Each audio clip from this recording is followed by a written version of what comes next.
Assalamualaikum warahmatullahi wabarakatuh. My name is Adelia Puspita, and right now I will explain and presentation about final project in the applied linguistic. So the first, we're gonna talk about the problem number one.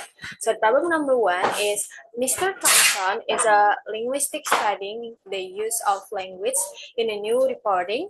He is particularly interested in how language can convey bias, share public opinion, and influence the perception of new events.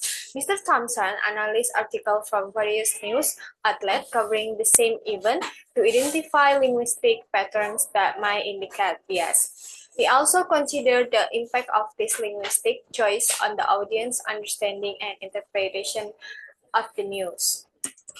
So the question for number one is, what linguistic features should Mr. Thompson focus to identify bias in new reporting? And discuss at least 3 features and explain how they can contribute to bias reporting. So I will answer for number one is, the first is about word choice. Some words are emotional or strong, like calling someone a hero or the criminal. This word can make the reader feel a certain way and show the reader opinion. And next is quote and search. It's like if the article only include quotes from one side, it might be unfair because a balanced report should show different view. And the next is focus and framing.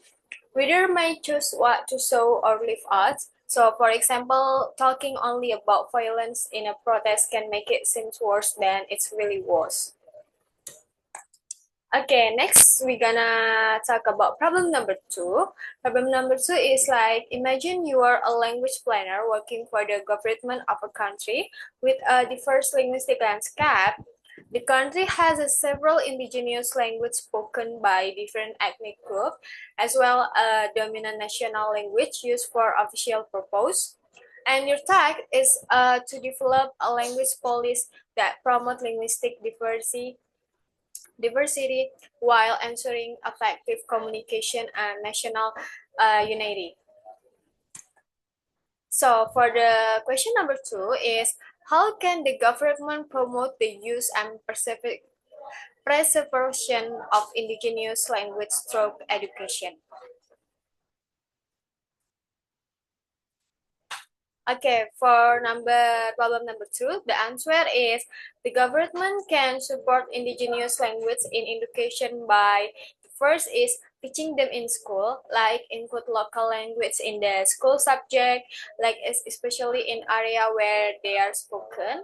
And the second is training local teacher, like help people who speak indigenous language become a teacher. And the next is making learning material, like create a books and research in indigenous language.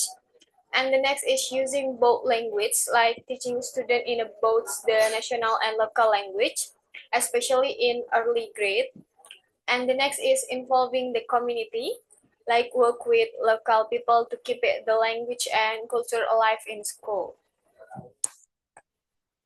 So I think this is my opinion about the two problem in here. Kurang lebihnya mohon maaf. Wassalamualaikum warahmatullahi wabarakatuh.